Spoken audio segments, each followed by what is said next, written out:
Welcome back to my channel. Today I'm going to be talking about some things that might go in your prepper pantry. Things that you already have might be different types of flour, different types of wheat, so you can grind that wheat and make flour, then turn it into biscuits and bread and tortillas and different items that you might want to make. The one thing that I'm going to be talking about today that I stock, I think it's important, I use it quite often, and that is yeast. It's dry packets of active yeast. Now, these are individual packets. I also have larger packages. I have it in the freezer. I have it in different areas. I make sure it stays in a dry, cool place, and I do rotate. I do make sure that I rotate my yeast and watch the dates. I have also in the past made my own sourdough starter. You get the yeast from the air and you have to feed it. But we're talking about people that just want to get a couple of packets of this yeast, have it on hand, and if they want to make their own bread, or if they have to make their own bread or biscuits, they have it and they don't have to worry about going to the store. That's the beauty of having a well-stocked prepper pantry. The first thing is a plan. So plan, first, if you never eat bread, you don't need yeast. You don't need flour.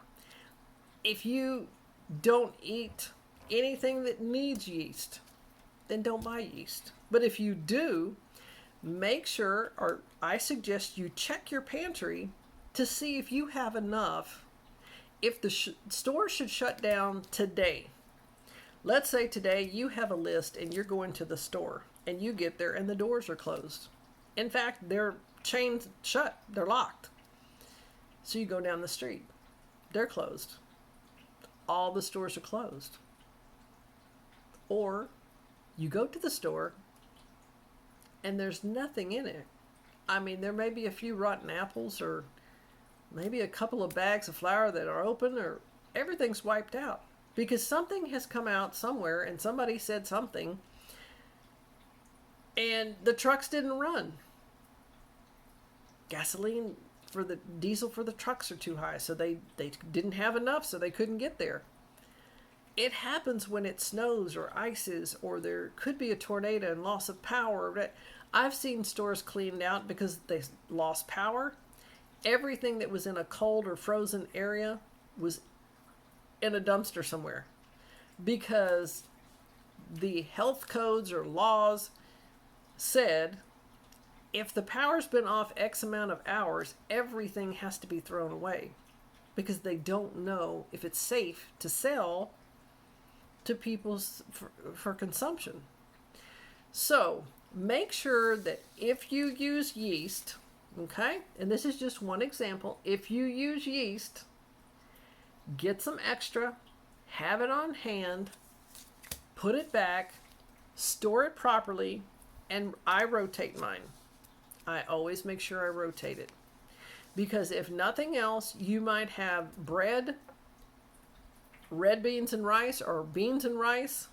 You might make cornbread. Of course, you need cornmeal. You could have something to tie you over. You might have toast or bread. If you have chickens, you could have an egg, cook that. If you had a cow, or let's say maybe you had milk and you could make butter, you could have a meal.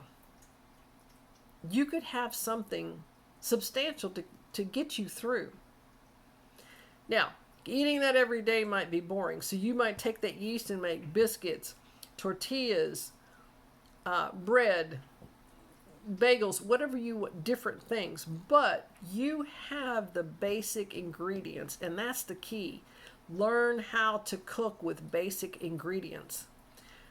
Don't think that you'll always be able to go to the store, buy a box, open it up, dump it out, add water, and look, you have a cake or biscuits or whatever it might be.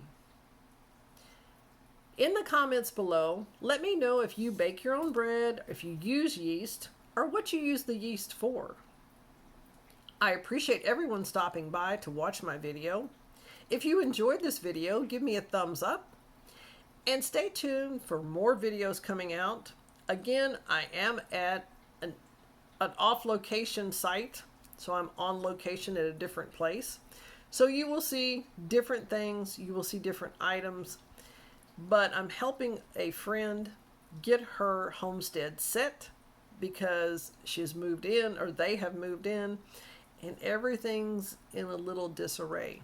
But that's okay because she has a plan. Need to make a plan and stick with the plan. Thank you so much for stopping by, and I hope to see you real soon.